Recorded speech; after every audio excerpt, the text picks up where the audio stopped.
Poucos personagens da Bíblia mexem tanto com a nossa cabeça quanto Salomão. Filho de Davi, o rei guerreiro, ele herdou um trono cheio de promessas, batalhas e profecias, mas acabou virando o maior enigma das Escrituras, o homem mais sábio da história, que mesmo assim conseguiu se afundar num poço escuro de vaidade, idolatria e segredos proibidos. Como isso foi possível? É o que vamos desvendar hoje. Imagine a cena. Um jovem rei, recém-possado, sobe até Gibeão, oferece 1000 holocaustos e naquela mesma noite, Deus aparece em sonho e solta a pergunta que todo mundo gostaria de ouvir.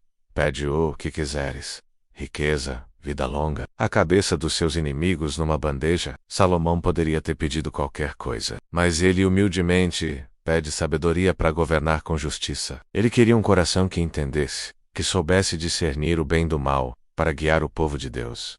Deus fica tão impressionado, que não só dá a ele sabedoria em uma dose nunca vista antes ou depois, como também joga por cima riquezas, honra e paz. Como bônus, parecia o começo perfeito de uma história de sucesso eterno. E realmente foi. Por um tempo, o reinado de Salomão foi a era de ouro de Israel. O ouro e a prata eram tão comuns em Jerusalém quanto as pedras na rua. Não havia guerras, só prosperidade. O ápice desse período foi a construção do Templo de Jerusalém, uma obra magnífica, um lugar onde a presença de Deus habitava de forma visível. Todo mundo queria ouvir Salomão falar. A rainha de Sabá viajou meses, cruzando desertos, só para testar a sabedoria dele, e voltou para casa dizendo que a realidade superava, e muito, tudo que ela tinha ouvido. Aquele caso famoso das duas mães disputando um bebê. Ele propôs cortar a criança ao meio. Não porque fosse cruel, mas porque sabia que o amor de uma mãe verdadeira se revelaria no desespero. E funcionou. A fama dele explodiu. Era como se o próprio Espírito de Deus estivesse ditando cada decisão, cada sentença, cada palavra. Mas aí vem a parte que ninguém gosta de admitir. A virada de chave que nos assusta até hoje. O mesmo cérebro brilhante que resolvia os casos mais impossíveis, começou a dar pane quando o assunto era o próprio coração. Tudo começou com a política. Para manter a paz e as alianças comerciais, Salomão casava com princesas de reinos vizinhos. Uma estratégia comum na época, mas perigosa para um rei de Israel. Egito, Moabe, Amon, Sidom. Cada aliança trazia uma nova esposa para o palácio. O problema é que a Bíblia é clara. Ele chegou a ter 700 esposas de linhagem real e 300 concubinas. O palácio virou mais um harém internacional do que a casa de um rei escolhido por Deus. E com cada mulher vinha a sua bagagem cultural e religiosa, costumes, altares, ídolos e deuses pagãos. No começo talvez ele só tolerava por diplomacia, mas a linha entre tolerar e aceitar foi se apagando. Aos poucos, ele começou a construir altares para Astarote, a deusa dos Sidônios, para Quemos, o deus de Moabe, e para Moloque, o terrível deus dos Amonitas. Pense no absurdo. O mesmo homem que construiu o templo mais glorioso da história, para o Deus único, agora via a fumaça de sacrifícios pagãos, subindo nas colinas bem em frente a Jerusalém, que era para ser a cidade santa. E o pior, ele mesmo participava desses rituais. A Bíblia diz que na sua velhice, suas mulheres perverteram seu coração para seguir outros deuses. Chegou ao ponto de tolerar, e talvez até participar do cultos a Moloque, o deus que exigia o sacrifício de crianças queimadas. Como o homem que um dia sentiu o coração de uma mãe desesperada, agora aceitava o choro de inocentes, como parte de um culto. Foi aí que o silêncio começou. Deus, que tinha aparecido a ele 2 vezes, foi se afastando.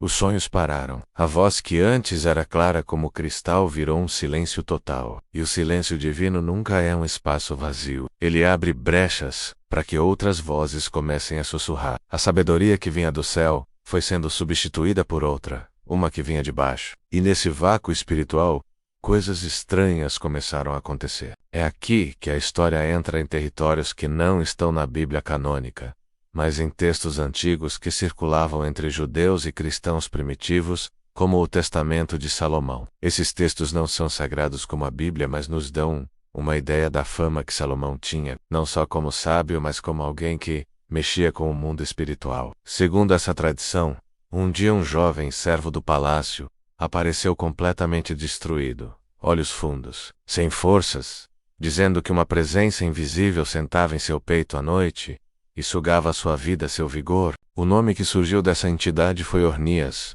um tipo de espírito parasita que atacava especialmente os jovens e roubava sua energia. O Salomão do início do reinado, o que pediu sabedoria a Deus, talvez chamasse os sacerdotes, proclamaria um jejum e buscaria a face do Senhor. Mas este Salomão, já distante de Deus e fascinado pelo proibido, ficou curioso. Em vez de expulsar o mal em nome de Deus, ele quis entender o mal. Ele mandou buscar textos antigos, pergaminhos proibidos, registros que nenhum israelita deveria tocar, buscando uma forma de controlar aquilo. E aí aconteceu o impensável. A lenda conta que, em resposta a uma oração desesperada do rei, não para se livrar do mal, mas para dominá-lo, o arcanjo Miguel apareceu. Ele entregou a Salomão um anel. Não era um anel comum. Ele tinha um selo gravado, o pentagrama, que, segundo o texto, dava ao rei autoridade absoluta sobre entidades espirituais. Com esse poder nas mãos, Salomão não perdeu tempo. Ele chamou Ornias, o espírito que antes aterrorizava seus servos. Agora apareceu tremendo diante do rei, se curvou e confessou tudo. Quem era, o que fazia, como atormentava os homens. Salomão então o escravizou. Ornias foi forçado a ajudar na construção do templo, cortando pedras, mas a curiosidade de Salomão era insaciável. Ele não queria apenas se livrar dos demônios. Ele queria conhecê-los. Então o interrogatório macabro começou. O rei, usando o anel, virou um caçador de demônios. Ele evocava um por um, interrogava, anotava seus nomes, suas funções, suas fraquezas, suas hierarquias. Ornias, o primeiro capturado, acabou virando seu assistente espiritual, forçado a trazer os próximos da fila. Um após o outro, eles eram obrigados a revelar seus segredos mais sombrios. Asmadeias, o rei dos demônios, Belzebu, o príncipe, e dezenas de outros, até chegar, segundo a tradição, aos famosos 72 espíritos, que, séculos depois, inspirariam grimórios medievais inteiros, como a chave menor de Salomão. O rei chegou a construir uma câmara secreta, debaixo do seu palácio, onde fazia esses interrogatórios. Ele acreditava estar no controle. Achava que estava mapeando o inferno para proteger a humanidade, usando o poder do mal contra o próprio mal. Mas quem abre essas portas raramente sai ileso. O mesmo selo que prendia os demônios começou a prender o próprio rei num ciclo vicioso de fascínio, poder e um profundo isolamento espiritual. Quanto mais ele dominava o mundo invisível, mais distante ficava do Deus que um dia tinha falado com ele face a face. A sabedoria divina foi trocada pelo conhecimento oculto. A comunhão com o Criador foi trocada por conversas com criaturas caídas. Ele se tornou o mestre dos espíritos,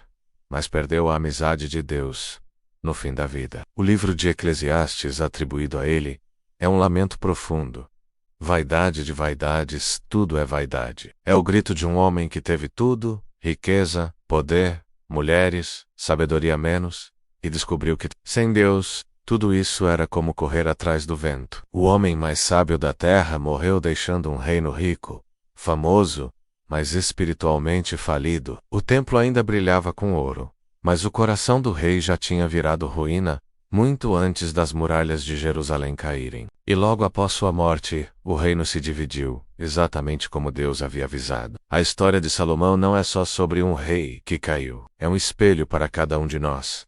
Porque a queda nunca começa com um grande pecado escandaloso. Ela começa com as pequenas concessões, com um é só por diplomacia, com um é só curiosidade, com a ideia perigosa de que somos sábios e fortes demais para cair. E quando a voz de Deus fica quieta por tempo demais, por nossa própria escolha, pode ter certeza, outras vozes sempre aparecem, oferecendo atalhos, poder, conhecimento e controle. A pergunta que a vida de Salomão nos deixa é: quando essas vozes aparecerem para você, oferecendo um anel de poder, um conhecimento proibido, um pequeno desvio do caminho, você vai abrir a porta?